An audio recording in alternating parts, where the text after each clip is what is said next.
Full Moon से ಬೆಳಗ್ಗೆ 9 ಗಂಟೆಯಿಂದ ರಾತ್ರಿ 12 ಗಂಟೆವರೆಗೂ ಜುಲೈ 29 ಒಂದು ದಿನ ಮಾತ್ರ। मंत्री महोदय जी ने नया शिक्षा मंत्री चुना। एक ऐसे व्यक्ति को इस पद पर आसीन किया जिसने एक गर्भवती महिला के बलात्कारियों की रिहाई पर अपनी सहमति व्यक्त की, खुशी जताई। प्रियंका जी ने जो गलत बात कही है रिकॉर्ड पे, उसको रिकॉर्ड से हटा दिया जाए। जो प्रहलाद जोशी जी ने बिल्किस बानो के बलात्कारियों की रिहाई पर जो बयान दिए, उसका प्रमाण मैं आपको दे दूंगी, मैं भेज दूंगी। उनको पहले ऑथेंटिकेट करने कहिए सर, ऑथेंटिकेट करेंगे उसके बाद वो आगे बढ़ेंगे, ऐसे नहीं होगा। पहले ऑथेंटिकेट करने दो सर, उनको ऑथेंटिकेट करने के लिए कहिए, ऑथेंटिकेट करने कहिए उनको। प्रधानमंत्री महोदय। ಲೋಕಸಭೆಯಲ್ಲಿ ಮಂಗಳವಾರ ಆಡಳಿತ ಹಾಗೆ ವಿರೋಧ ಪಕ್ಷಗಳ ಮಧ್ಯೆ ಭಾರಿ ವಾಕ್ಸಮರ ನಡೆಯಿತು। ಕೇಂದ್ರ ಶಿಕ್ಷಣ ಸಚಿವ ಪ್ರಹ್ಲಾದ್ ಜೋಶಿ ಅವರ ನೇಮಕ ಪ್ರಶ್ನಿಸಿ ಕಾಂಗ್ರೆಸ್ ಸಂಸದೆ ಪ್ರಿಯಾಂಕಾ ಗಾಂಧಿ ವಾದ್ರಾ ಅವರು ಮಾಡಿದಂತಹ ವಾಗ್ದಾಳಿಗೆ ಬಿಜೆಪಿ ತೀವ್ರ ಆಕ್ಷೇಪ ವ್ಯಕ್ತಪಡಿಸಿದೆ। ಪ್ರಿಯಾಂಕಾ ಅವರ ಮಾತುಗಳು ಸಚಿವರ ತೇಜೋವಧಿಗೆ ಯತ್ನಿಸಿದಂತಿದೆ ಅಂತ ಕಿಡಿಕಾರಿರುವ ಬಿಜೆಪಿ ನಾಯಕರು ಅವರ ಹೇಳಿಕೆಯನ್ನ ಸಂಸತ್ತಿನ ಕಲಾಪದ ದಾಖಲೆಗಳಿಂದ ತೆಗೆದುಹಾಕಬೇಕು ಅಂತ ಆಗ್ರಹಿಸಿದ್ದು ಕಲಾಪದಲ್ಲಿ ಕೆಲಕಾಲ ಭಾರಿ ಗದ್ದಲಕ್ಕೆ ಕಾರಣ ಆಗಿತ್ತು। ಲೋಕಸಭೆಯಲ್ಲಿ ಪರೀಕ್ಷಾ ಅಕ್ರಮ ಹಾಗೆ ಶಿಕ್ಷಣ ವ್ಯವಸ್ಥೆ ಬಗ್ಗೆ ಚರ್ಚೆಯಲ್ಲಿ ಭಾಗಿಯಾಗಿ ಮಾತನಾಡಿದ ಪ್ರಿಯಾಂಕಾ ಗಾಂಧಿ, ಪ್ರಧಾನಿ ನರೇಂದ್ರ ಮೋದಿ ಅವರು ಪ್ರಹ್ಲಾದ್ ಜೋಶಿ ಅವರನ್ನ ಶಿಕ್ಷಣ ಸಚಿವರನ್ನಾಗಿ ನೇಮಕ ಮಾಡುವ ಮೂಲಕ ದೇಶಕ್ಕೆ ತಪ್ಪು ಸಂದೇಶ ರವಾನಿಸಿದ್ದಾರೆ ಅಂತ ಹೇಳಿದರು। ಬಿಲ್ಕಿಸ್ ಬಾನು ಪ್ರಕರಣವನ್ನ ಪರೋಕ್ಷವಾಗಿ ಪ್ರಸ್ತಾಪ ಮಾಡಿದ ಅವರು ಗರ್ಭಿಣಿ ಮಹಿಳೆಯ ಅತ್ಯಾಚಾರಿಯ ಬಿಡುಗಡೆಯನ್ನ ಬೆಂಬಲಿಸಿದ್ದ ವ್ಯಕ್ತಿಯನ್ನ ಇಷ್ಟು ಜವಾಬ್ದಾರಿಯುತ ಸ್ಥಾನಕ್ಕೆ ಕೂರಿಸುವ ಮೂಲಕ ಪ್ರಧಾನಿಯವರು ದೇಶದ ಕೋಟ್ಯಾಂತರ ಹೆಣ್ಣು ಮಕ್ಕಳಿಗೆ ಯಾವ ರೀತಿ ಸಂದೇಶ ಕೊಟ್ಟಿದ್ದಾರೆ, ಈ ನಿರ್ಧಾರದ ಹಿಂದಿನ ಸಂದೇಶ ಸ್ಪಷ್ಟವಾಗಿದೆ ಅಂತ ಆಕ್ರೋಶ ಹೊರಹಾಕಿದರು। ಪ್ರಿಯಾಂಕಾ ಗಾಂಧಿ ಅವರ ಈ ಹೇಳಿಕೆಗೆ ಕೇಂದ್ರ ಸಚಿವ ಕಿರಣ್ ರಿಜಿಜು ತಕ್ಷಣ ಆಕ್ಷೇಪ ವ್ಯಕ್ತಪಡಿಸಿದರು। ಪ್ರಿಯಾಂಕಾ ಅವರು ಕಾಂಗ್ರೆಸ್ನ ಹಿರಿಯ ನಾಯಕಿಯಾಗಿದ್ದು ಮೊದಲ ಬಾರಿಗೆ ಸಂಸತ್ತಿಗೆ ಆಯ್ಕೆಯಾಗಿದ್ದು ಅತ್ಯಂತ ಜವಾಬ್ದಾರಿಯಿಂದ ಮಾತಾಡಬೇಕಿತ್ತು। ಸಂಸತ್ತಿನ ಘನತೆಗೆ ಕುಂದು ತರುವಂತಹ ಇಂತಹ ತೇಜೋವಧೆಯ ಭಾಷೆಯನ್ನು ನಾವು ನಿರೀಕ್ಷೆ ಮಾಡಿರಲಿಲ್ಲ। ತಕ್ಷಣವೇ ಸದನದ ಕ್ಷಮೆ ಕೇಳಬೇಕು ಅಂತ ಒತ್ತಾಯ ಮಾಡಿದರು। ಇದರ ಬೆನ್ನಲ್ಲೇ ಪ್ರಹ್ಲಾದ್ ಜೋಶಿ ಕೂಡ ಧ್ವನಿಗೂಡಿಸಿ ಪ್ರಿಯಾಂಕಾ ಗಾಂಧಿ ಅವರು ಸಂಸತ್ನಲ್ಲಿ ತಪ್ಪು ಮಾಹಿತಿ ಹರಡ್ತಾ ಇದ್ದು ಅವರ ವಿರುದ್ಧ ಕಠಿಣ ಕ್ರಮ ಕೈಗೊಳ್ಳಬೇಕು, ಹಾಗೆ ಆಕ್ಷೇಪಾರ್ಹ ಹೇಳಿಕೆಯನ್ನ ಕಲಾಪದ ದಾಖಲೆಯಿಂದ ಕೈಬಿಡಬೇಕು ಅಂತ ಸ್ಪೀಕರ್ ಅವರನ್ನ ಒತ್ತಾಯ ಮಾಡಿದ್ರು। ಆದರೂ ಕೇಂದ್ರ ಸರ್ಕಾರದ ವಿರುದ್ಧ ವಾಗ್ದಾಳಿಯನ್ನ ಮುಂದುವರಿಸಿದ ಪ್ರಿಯಾಂಕಾ ಗಾಂಧಿ ಇಡೀ ಶಿಕ್ಷಣ ಸಂಸ್ಥೆಗಳನ್ನ ಆರ್ಎಸ್ಎಸ್ ಪ್ರಚಾರಕರಿಂದ ತುಂಬಿಸುವ ಮೂಲಕ ಬಿಜೆಪಿ ದೇಶದ ಶಿಕ್ಷಣ ವ್ಯವಸ್ಥೆಯನ್ನೇ ಟೊಳ್ಳಾಗಿಸಿದೆ। ಎನ್ಟಿಎಯನ್ನ ಬಲವಂತವಾಗಿ ಸ್ಥಾಪಿಸಿ ಇಡೀ ವ್ಯವಸ್ಥೆಯನ್ನ ಗೊಂದಲ ಮಾಡಿದೆ। ದೇಶದ ಒಟ್ಟು ಬಜೆಟ್ನಲ್ಲಿ ಶಿಕ್ಷಣ ಕ್ಷೇತ್ರಕ್ಕೆ ಕೊಡೋ ಪಾಲನ್ನ ವರ್ಷದಿಂದ ವರ್ಷಕ್ಕೆ ಹೆಚ್ಚಿಸುವ ಬದಲು ಕಮ್ಮಿ ಮಾಡ್ತಾ ಇದೆ ಅಂತ ದೂರಿದ್ರು। ಮೋದಿಯವರ ವಿರುದ್ಧ ಕೂಡ ವ್ಯಂಗ್ಯ ಮಾಡಿದ ಅವರು ದೇಶದ ಇಂದಿನ ಯುವ ಪೀಳಿಗೆ ವಿಶ್ವಾಸವನ್ನ ಗೆಲ್ಲೋದಕ್ಕೆ ಕೇವಲ ಕ್ಯಾಮೆರಾ ಆಂಗಲ್ಗಳನ್ನ ಚೇಂಜ್ ಮಾಡಿದ್ರೆ ಸಾಲದು ಅಂತ ಚಾಟಿ ಬೀಸಿದ್ರು। ವಿದ್ಯಾರ್ಥಿಗಳ ಮೇಲೆ ಲಾಠಿ ಚಾರ್ಜ್ ಮಾಡಿದ್ದೀರಾ, ಇದ್ರ ಬಗ್ಗೆ ಗೃಹ ಸಚಿವ ಅಮಿತ್ ಶಾ ದೇಶಕ್ಕೆ ಉತ್ತರ ಕೊಡಬೇಕು ಅಂತಾನೂ ಲೋಕಸಭೆಯಲ್ಲಿ ಆಗ್ರಹಿಸಿದ್ರು। ಇದ್ರ ಮಧ್ಯೆ ಸಭಾಪತಿಯವರು ನಿಯಮ 353 ಉಲ್ಲೇಖ ಮಾಡಿ ಯಾವುದೇ ಸದಸ್ಯರ ವಿರುದ್ಧ ನಿಖರ ಸಾಕ್ಷ್ಯಾಧಾರ ಹಾಗೆ ಪೂರ್ವ ಸೂಚನೆ ಇಲ್ಲದೆ ನೇರ ಆರೋಪಗಳನ್ನು ಮಾಡೋ ಹಾಗಿಲ್ಲ, ಸತ್ಯಾಸತ್ಯತೆಯನ್ನ ಪ್ರಮಾಣೀಕರಿಸದೆ ಇಂತಹ ಹೇಳಿಕೆಗಳನ್ನು ದಾಖಲೆಯಲ್ಲಿ ಇರೋದಕ್ಕೆ ಸಾಧ್ಯ ಇಲ್ಲ ಅಂತಾನೂ ಸ್ಪಷ್ಟಪಡಿಸಿದರು। ಪ್ರಿಯಾಂಕಾ ಗಾಂಧಿ ಅವರು ತಮ್ಮ ಹೇಳಿಕೆಗೆ ಸಂಬಂಧಪಟ್ಟ ಹಾಗೆ ಮಾಧ್ಯಮ ವರದಿ ಹಾಗೆ ಸಾಕ್ಷ್ಯಗಳನ್ನು ಪ್ರಮಾಣೀಕರಿಸಿ ಕೊಡೋದಾಗಿ ಕೂಡ ತಿಳಿಸಿದ್ದಾರೆ। ನೋಡೋಣ ಮುಂದಿನ ದಿನಗಳಲ್ಲಿ ಪ್ರಿಯಾಂಕಾ ಗಾಂಧಿ ಅವರು ಈ ನಿಟ್ಟಿನಲ್ಲಿ ಯಾವ ಪ್ರಯತ್ನದಲ್ಲಿರ್ತಾರೆ, ಅದಕ್ಕೆ ಬಿಜೆಪಿ ನಾಯಕರು ಏನು ಹೇಳ್ತಾರೆ ನೋಡೋಣ। मंत्री महोदय जी ने नया शिक्षा मंत्री चुना। एक ऐसे व्यक्ति को इस पद पर आसीन किया जिसने एक गर्भवती महिला के बलात्कारियों की रिहाई पर अपनी सहमति व्यक्त की, खुशी जताई। प्रियंका जी ने जो गलत बात कही है रिकॉर्ड पे, उसको रिकॉर्ड से हटा दिया जाए। जो प्रहलाद जोशी जी ने बिल्किस बानो के बलात्कारियों की रिहाई पर जो बयान दिए, उसका प्रमाण मैं आपको दे दूंगी, मैं भेज दूंगी। उनको पहले ऑथेंटिकेट करने कहिए सर, ऑथेंटिकेट करेंगे उसके बाद वो आगे बढ़ेंगे, ऐसे नहीं होगा। पहले ऑथेंटिकेट करने दो सर, उनको ऑथेंटिकेट करने के लिए कहिए, ऑथेंटिकेट करने कहिए उनको। प्रधानमंत्री महोदय जी ने नया शिक्षा मंत्री चुना। एक ऐसे व्यक्ति को इस पद पर आसीन किया जिसने एक गर्भवती महिला के बलात्कारियों की रिहाई पर अपनी सहमति व्यक्त की, खुशी जताई। देश की करोड़ों लड़कियों को प्रधानमंत्री जी ने क्या संदेश दिया?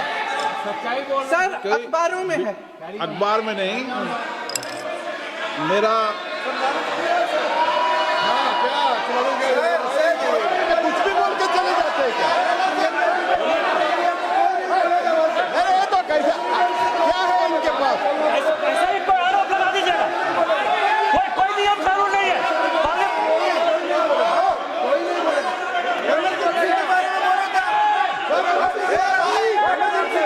बोला था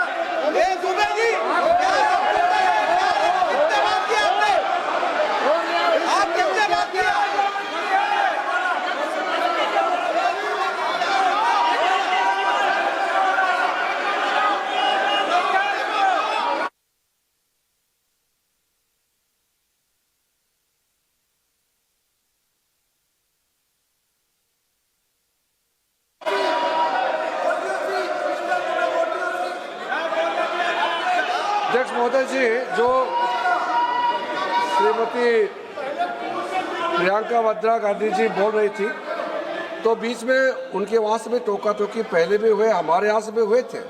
अभी हम लोग तो शांति से सुन रहे हैं, लेकिन जो अभी अभी हमारे वर्तमान नए शिक्षा मंत्री को जो उन्होंने टिप्पणी की, कैरेक्टर असैसिनेशन है एक तरीके से संसद में, और इस तरीके के भाषा हम उम्मीद नहीं करते हैं। मैं इसमें प्रहलाद जोशी जी ने भी खुद कहा है, एक तो उन्होंने प्रियंका जी ने जो गलत बात कही है रिकॉर्ड पे, उसको रिकॉर्ड से हटा दिया जाए।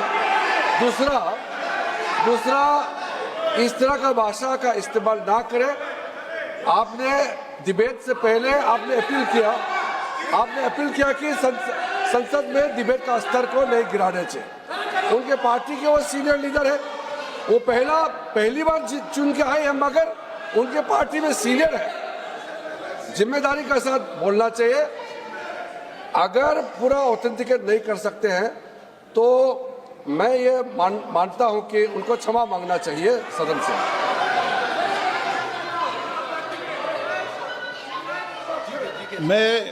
मेरा मत ये सदन के अंदर, ये सदन सर्वोच्च लोकतांत्रिक संस्था का सदन है, इसका एक एक शब्द हमेशा रिकॉर्ड में रहता है। मैं माननीय सदस्य से आग्रह करूंगा कि बिना तथ्यों के हमें इस तरीके के सदन के पटल पर बात नहीं होनी चाहिए।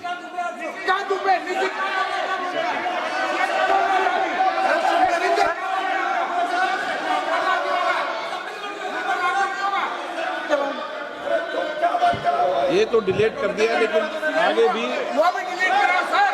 ये जो निशिकांत बोलता वो भी ये सीधे क्या बोल रहा था,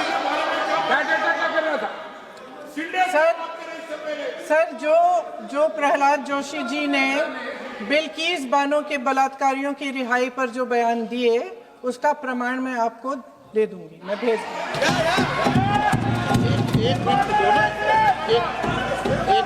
मैं ऑथेंटिकेट करूंगा।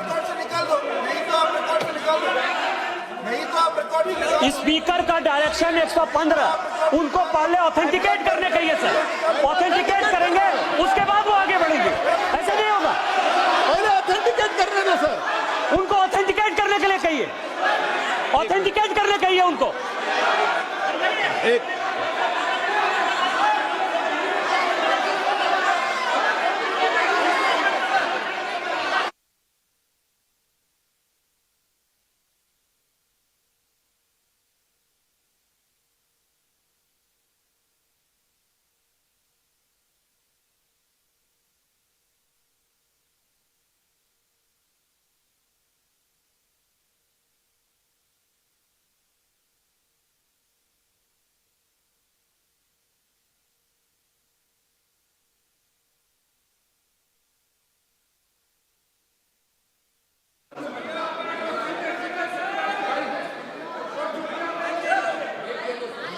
आप उनको बोलने दो, आप मत करो डिस्टर्ब। मैं एक विषय बता दूं, एक मिनट बताऊं।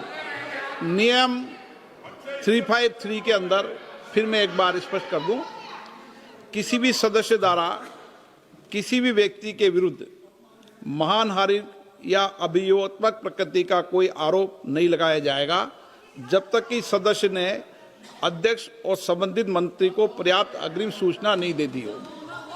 यह व्यवस्था है।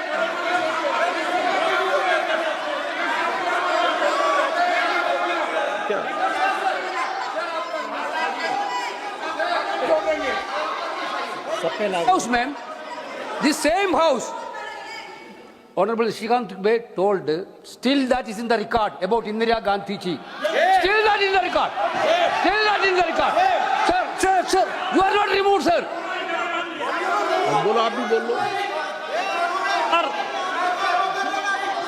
सर, केसी वेणुगोपाल जी ने जो नाम लिया है और मैं नेहरू जी के बारे में जो बात कहा है मैंने, सर, मैं उस पर कायम हूं और मैं किताब जो है ऑथेंटिकेट करने के लिए तैयार हूं। अय्याज थे नेहरू, अय्याज थे। मैं फिर दोबारा रिपीट कर रहा हूं, आई एम अगेन रिपीटिंग, यही फैक्ट है और मैं किताब में ऑथेंटिकेट करके दे रहा हूं। I am authenticating that book.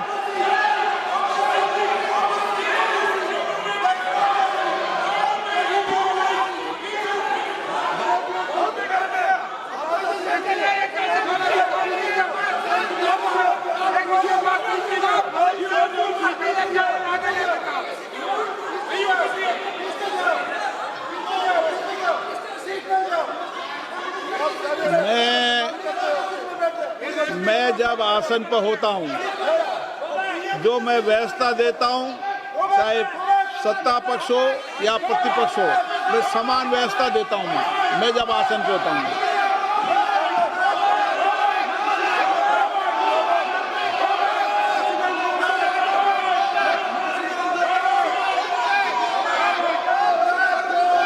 Please बोलने दो, आप उनको बोलने दें, उनको बोलने दें। नो, अरे आप उनको नहीं बोलने देना चाहते? चलिए चलिए, 114 प्लीज प्लीज चाहिए। Sir sir sir Priyanka ji को ऑथेंटिक करना चाहिए, ऑथेंटिकेट करना चाहिए। आप जो मिस इन्फॉर्मेशन कर रहे हैं, नहीं तो मिस इन्फॉर्मेशन के लिए कार्रवाई करना चाहिए सर। एक कुछ भी बोल के चल सकते हैं क्या? और procedure for the minister the correcting the mistake 114 में अगर वो आपने जो रूल का जिक्र किया 353 में, मुझे कोई नोटिस नहीं दिया है, मैं इधर प्रेजेंट हूँ और मैंने ऐसे कैसे बिना ऑथेंटिकेशन बोल सकते, मुझे बिना नोटिस दिए हुए। इसलिए मैं इसको खंडन करता हूँ और उसको एक्सपेल करना चाहिए और उनको माफी मांगना चाहिए।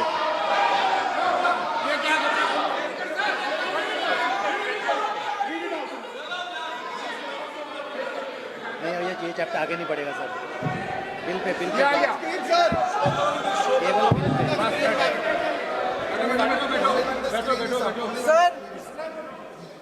Sir, here is a newspaper माननीय article. सदस्य, Sir,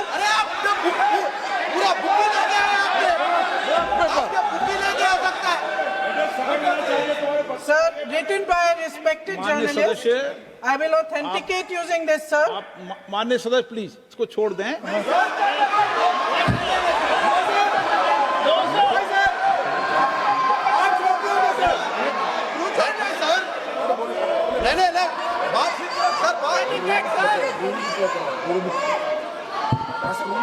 सर, अगर जोशी जी अपने बयान का इस खंडन कर विधेयक रहे पर ही हैं, चर्चा होगी। आप इस बयान का खंडन कर रहे हैं क्या नहीं, जोशी जी? माननीय से पूछेगा। सदस्य, मैं आपसे फिर आग्रह कर रहा हूं, इस सदन में इस विधेयक पर ही चर्चा होगी। फिर भी नो, ये विधेयक का विषय नहीं है। आप नो, आप बोलो तो विधेयक पे बोलो, ये मेरी अपेक्षा आपसे, प्लीज। ಯಾವುದೇ ಸುದ್ದಿಯ ಅಪ್ಡೇಟ್ ಅನ್ನ ಮಿಸ್ ಮಾಡ್ಕೊಳ್ಬಾರ್ದು ಅಂದ್ರೆ ಈಗ್ಲೇ ಒನ್ ಇಂಡಿಯಾವನ್ನ ಸಬ್ಸ್ಕ್ರೈಬ್ ಮಾಡಿ. ನಿಮಗೆ ಬೇಕಾದ ಭಾಷೆಯಲ್ಲಿ ಎಲ್ಲಾ ಸುದ್ದಿ ತಿಳಿಬೇಕು ಅಂದ್ರೆ ಒನ್ ಇಂಡಿಯಾ ಆಪ್ ಅನ್ನ ಡೌನ್ಲೋಡ್ ಮಾಡ್ಕೊಳ್ಳಿ.